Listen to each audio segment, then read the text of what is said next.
There's a specific kind of silence that hurts more than any argument ever could.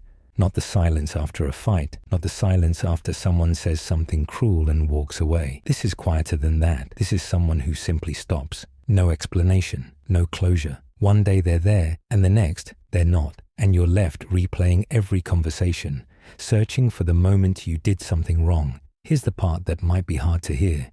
You probably didn't do anything wrong at all. Think about a friendship that lasted years. Then one day, gently, almost casually, you mention feeling a little distant lately. Not an accusation, just an honest feeling. And the other person never replies again. Not that week, not that month, ever. You spend weeks wondering what you said wrong. The truth is usually simpler and stranger than that. Psychologically, ghosting is rarely about cruelty. It's about avoidance. And avoidance isn't a character flaw. It's a coping mechanism, usually built long before you ever met them. Somewhere along the way, this person learned that conflict is dangerous. Not physically, emotionally. Maybe disagreement in their childhood home turned into chaos. Maybe past relationships punished them for expressing needs, so their mind built a shortcut. When discomfort approaches, don't face it. Disappear before it gets the chance to hurt you. This is the same part of the brain responsible for physical pain responses. It doesn't fully distinguish between a hard conversation and a real threat.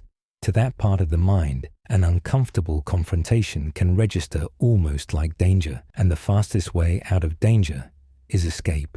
Sit with that for a second. The person who ghosted you wasn't thinking, "I want to hurt them." In that moment, they were thinking, "I need to survive this feeling." Misguided, yes. Unfair to you, absolutely. But not malicious in the way it feels from the outside. And here's the part most people miss entirely.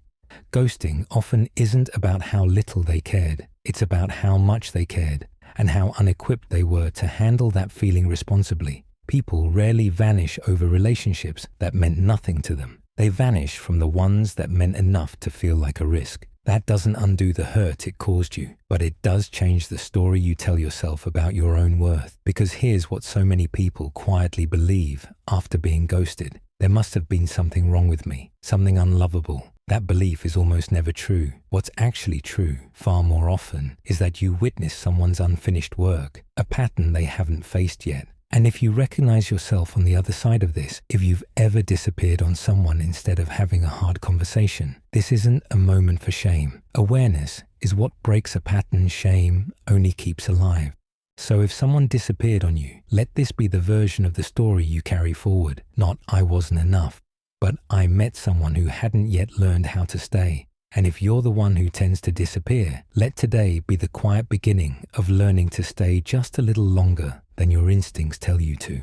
That's where the real shift starts. Not in big, dramatic conversations, in small, uncomfortable moments where you choose presence over escape.